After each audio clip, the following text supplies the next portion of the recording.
Namaste. The soul and the psychic being. The soul is the divine element in creation. Jivatma, Paramatma are beyond creation. But in creation, there is a divine element, individual divine element, which is indestructible, immortal, which does not perish with the perishing of the body. This is the teaching of all the great mystics. So, this divine element, what is it doing through rebirth? Why it has to come back into the same body or a different, body, but essentially of the same elements, take on a new personality, and again go through death, again come back.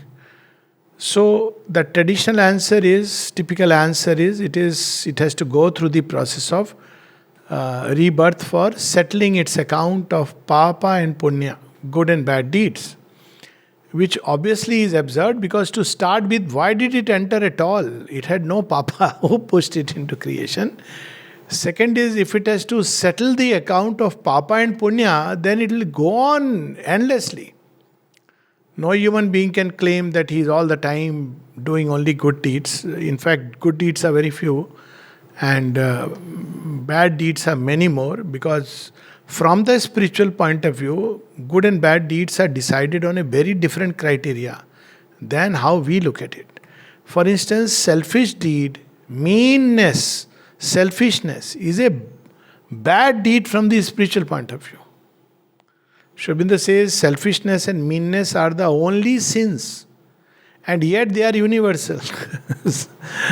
And whereas from the point of view of the good deed, even an act which may seems outwardly not so good, and yet it may be done from a very unselfish point of view. So first of all, our understanding of good and bad in terms of moral this thing is not correct. Divine looks at it very differently. And since almost all humanity is selfish, there are few people who are unselfish, fewer still who are going beyond selfishness and unselfishness to something greater. That means people will be tied forever. Second, as the scripture says, as the Gita says, as the Mundak Upanishad says, and many other scriptures say, that if you do bad deeds, you go to hell. And then you suffer upon earth, which itself is a very wrong way of double punishment is similarly, when you do good deed, you enjoy heaven, then you come back here on earth, where you have some rewards. The point is that in both the cases, man is still tied to the cycle of birth and rebirth. So good deed doesn't help us. It can only for a while win us a term in paradise. But after the paradise is over, we are back to the challenge of life. So obviously we are missing some secret, and it is here that Sri Aurobindo comes in. And he says the soul is, and the soul journey through the cycle of birth, rebirth, death, etc. Death, there is no death for the soul, but seeming death is not about reward and punishment. It's a very subordinate element. Also, reward and punishment, the way the divine looks at it is very different. One may be born in a rich family, but it may not be a reward. It may be a punishment. Because you cannot go out, you cannot go and stand on a stall outside or on the walkaway and take nice golgappas because, oh, this man's son, You are a prisoner. To be born to a king's family, again, you are imprisoned. So again, the way the divine looks at reward and punishment is not the way we look at it. The best reward of a good deed should be an inner state of joy. And the worst punishment for bad deed is that inwardly you are unhappy. What more punishment can you have than that? But the real purpose of rebirth is not about reward and punishment, but the growth of this divine element called the soul. And this growth takes place through countless experiences that we encounter during one lifetime. The mind may regard these experiences as good and bad, pleasant and unpleasant, because the mind lives in duality. It has an ego standpoint. So something which takes away things I cherish is regarded as unpleasant, painful, bad. And yet it may be the best way to help the soul realize its freedom. Similarly, some experience which we regarded very good, that I got a promotion and now instead of earning a 5-figure salary, I'll earn a 6-figure salary. To the ego, it is a good event, but maybe for the soul, oh my God, I'm stuck again into a long period of, before I can even think of realizing itself. So, through these experiences, which the mind categorizes as good and bad, pleasant and unpleasant, because of ignorance, deep within the soul is growing. Soul is not interested in good, bad. If it grows through pain, it accepts the pain journey. If it grows through happiness, it accepts the happiness. So the soul grows through both, just like a plant seed inside the mud grows as much through the waste and the soil and the germs in the soil as much as through the sunlight, the air, and the water. Okay, so the soul grows from birth to birth. This is the second part. What it is growing, why it is growing, how far it will grow. It will grow till it fulfills the purpose of its entry into creation. And its purpose of a divine element is to grow into divine. As simple as that. There is in each soul a divine possibility or a number of divine possibilities. It has to grow to the fullness where it can become a full-fledged divine personality. There is, of course, the divine personality with the capital D, which is the Supreme's infinite personality.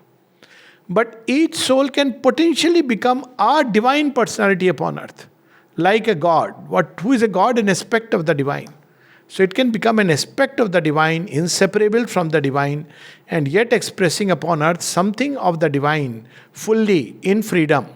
Which means that as the soul grows more and more, a time comes when it puts forth its full divine potential as a divine personality, then it becomes the psychic being. So we can take it that there is this seed in a mother's womb. The seed does not know its destiny, but its destiny knows the seed. It is chasing the seed.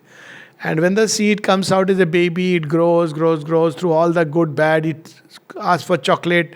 Sometimes it is, mama is angry. Sometimes she is happy.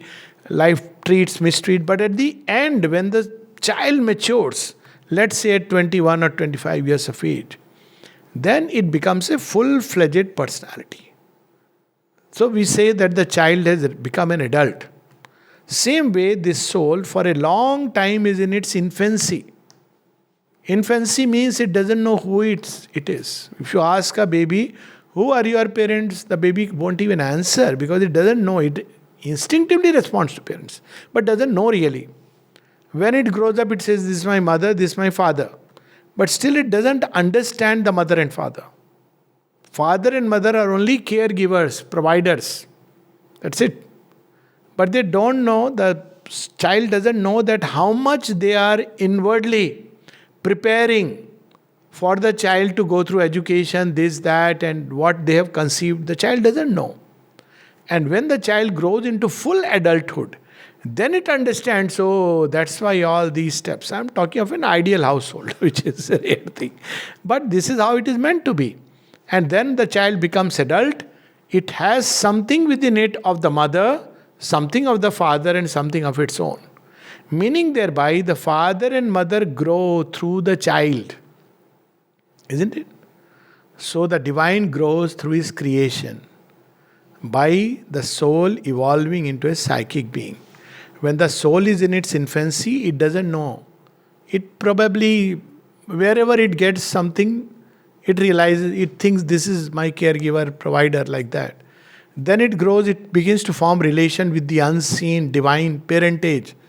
But mostly that relation is of give and take. You give me, not take, give and give. Then as the child soul develops into the mature soul, it says, oh my God, it's time for me to give back. So it begins to develop aspiration to serve the divine, to love the divine. It understands what the parents have done, suffered in the process of bringing me. And a full-fledged psychic personality carries within it something of the Ishvara and Ishwari. But yet it is unique because he is developed through the earth. Ishvara and Ishwari, before the manifestation, They contain everything within themselves. They are supreme, all powerful. But this little child which develops, it cannot be the full Ishvara and Ishwari. Yet it contains something through which Ishvara and Ishwari themselves in this play grow. So for example, Ganesha is a aspect of Shiva and Parvati. Parvati has formed Ganesha, but Shiva has a role to play. Shiva slays his ego, cuts the head, and there is an elephant head. So he is a child who is the combined child of Shiva and Parvati. Shiva and Parvati are greater than any of them. Yet Ganpati serves a function which they do not. Whenever you have to remove obstacle. Why? Because Shiva, if he comes, he will not remove the obstacle. He will do a tandav. Everything will be gone. He is too powerful for this. So Ganesh will come and remove the obstacle by knowledge. So you see, that's why creation is there. The divine grows through the manifestation. He manifests what is within him. Ganesh is in Parvati and Shiva. When it is expressed outside, he becomes Ganesh, unique. So this is an example. He is a god, but the same thing applies to human beings, but on a much larger scale. Human beings, when the psychic being develops out of the soul, grow beyond the gods. Gods still do not know the Supreme, but the psychic being is in contact with the Supreme, and it is also acting on behalf of the Supreme as a divine representative upon earth. Why it knows the Supreme, why the gods do not know? There comes the Jivatma. So, Supreme Paramatma brings out of himself multiple centers of his own infinity. Each of them is a Jivatma. The gods are not yet in picture. Gods come later. It is after the creation plunges into darkness. To pull it out, he brings out aspects, gods. So gods in the original sense are inferior to this soul, Jivatma. Always it is known in all mystic traditions. But then when it plunges into creation, the gods have to help it grow. So who are the gods? They are like teachers in a school. So all the teachers teach the baby, some in kindergarten, lesser gods. Some will teach in primary school, greater gods. Some in the higher secondary and PhD, greatest of gods. But when the child goes through this process, he becomes, see, the teacher will remain a PhD teacher or a kindergarten teacher. But the child who has grown through it can become the president, can become an innovator, can have the whole, nuclear program or a solar energy program. So gods are those who are helping the soul to grow. And there are the demons who are trying to create problems. But demons are also helping in God's plan. They create problems. They are like those who are testing the child and very harsh teachers. But the soul has to go through both. Gods give wisdom and the demons make us strong. At the end, when the soul has developed fully psychic being, it has something of the God and something of the Titan within itself. That's why Sri Aurobindo says that no man is fully complete till he has something of the Titan.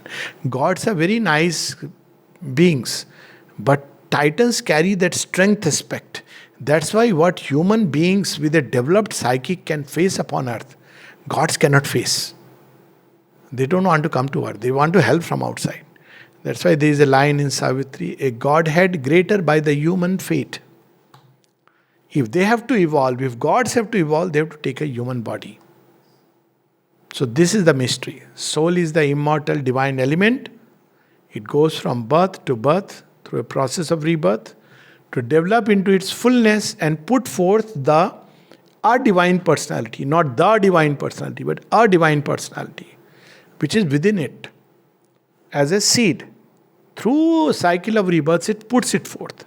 And when it is fully developed, this spiritual personality, fully developed, fully conscious, then we call it a psychic being. And such a psychic being becomes a mediator between the Supreme and this creation, even more than the gods. Because it's in its Jivatma state, it is directly in connection with the Supreme. So, through this psychic being fully developed, conscious of its central being or the Jivatma, it can become a wonderful, magical instrument directly acting upon earth in a material body. And eventually it can participate in the process of transformation. That's why gods are great helpers. But when you seek liberation, when you have to seek something higher, you have to go to a human guru. Because gods are still considered as bound. They have their role, wonderful, but they have their roles. But the human magnet or the human who has grown to the fullness, the master, he is greater. Why? Because he is the soul which has put forth its ultimate divine possibility. That's why Sri Aurobindo gives so much importance to the psychic being in the yoga. Soul, we have been told, all traditions. But psychic being is something new. It is hinted, but I don't want to go into it. It's hinted here and there. But it is rather new in Sri Aurobindo's yoga. And its role, purpose, psychic being explains why we go through rebirth and eventually our real purpose upon earth. When we discover our psychic being is fully developed and we become one with it, then we know why we are born. We never lose contact with the Supreme. And then we lead the life we are meant to lead and fulfill the divine purpose for which we came into existence.